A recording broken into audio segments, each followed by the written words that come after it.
Parashat Korach, la révolte de Korach contre Moshe Rabbeinu. Alors, un aspect un peu différent de ce qu'on a l'habitude de voir, la dispute de Korach, d'après la Kabbalah, telle qu'elle est expliquée dans le Zohar et commentée par le Tzemar Tzedek.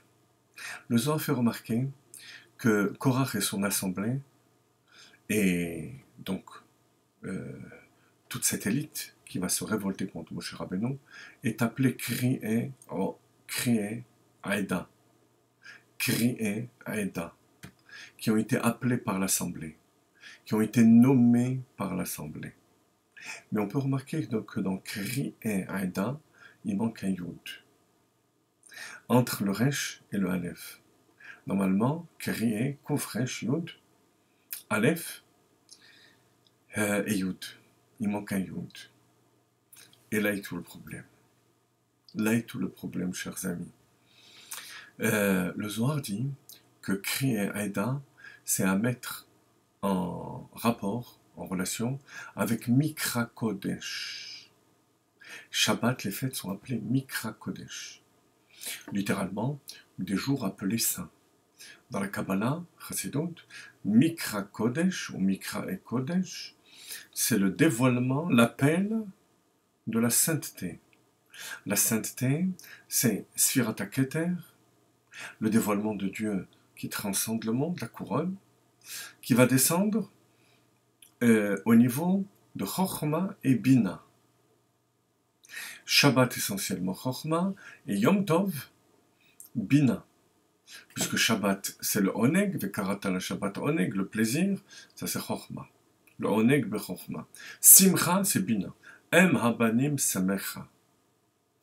Et en fait il y a les deux, parce que Chochma et Bina sont appelés Tren Re'in de l'Omit Parshin, deux amis qui ne se séparent jamais. Mais selon l'essentiel du dévoilement, si c'est Chochma ou Bina, ce sera Shabbat et Yom Tov. Mais ces deux attributs divins, Chochma et Bina, sont toujours reliés. Et on voit leur lumière plus bas, dans un Eranpin, dans Sfirat HaMalchut, dans les mondes.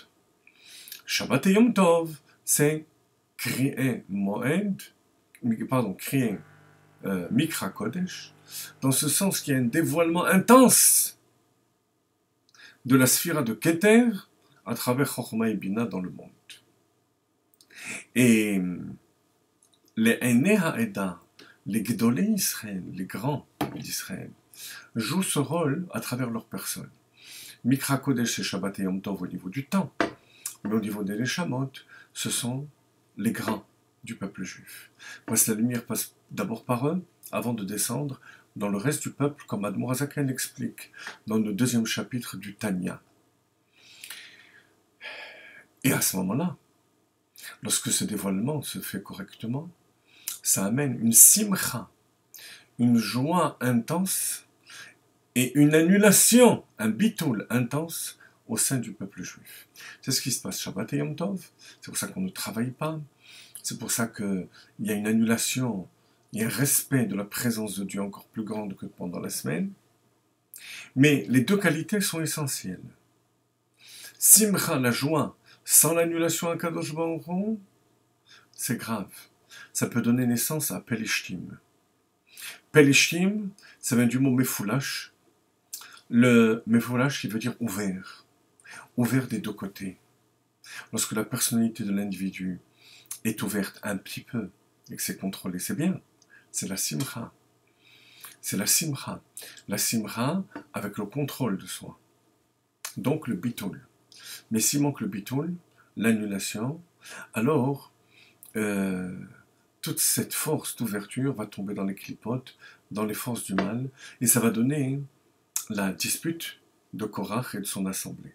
Et c'est pour ça qu'ils sont appelés Kri'e Aeda, sans le Yud, parce que le Yud, c'est la marque de l'annulation. Le Yud étant la plus petite des lettres, c'est la marque de l'annulation. Ce Yud leur manquait. Alors, Rabotai, voilà l'enseignement de la paracha. On peut avoir l'aspiration aux choses les plus grandes. Comme le Rambam le rapporte, que chaque juif est tenu de dire Mata Yagio Maasai, le Maasé Avotei Avram Yitzhak Yaakov. Quand est-ce que mes actions atteindront celle d'Avraham, Yitzhak et Yaakov. Mais pour cela, il faut respecter la hiérarchie. Il faut respecter la hiérarchie de la Kevuna Gdola d'Aaron, de Moshe Rabbeinu, le Tzadik Hador. Alors à ce moment-là, ces velléités peuvent être des moyens de s'élever vers Akadosh Baruch Hu. Comme Moshe Rabbeinu dit à Korach, Afani Rotze Bekach. Moi aussi, cette aspiration à plus haut me plaît.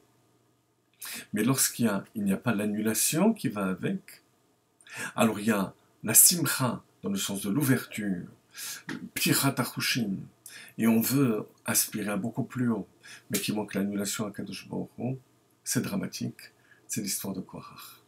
Pour nous donc, il faut savoir que pour avoir le dévoilement de Shabbat et Yom Tov, pour avoir le dévoilement de ce que nous amène les Gdolei Israël, il faut faire attention à ces deux qualités.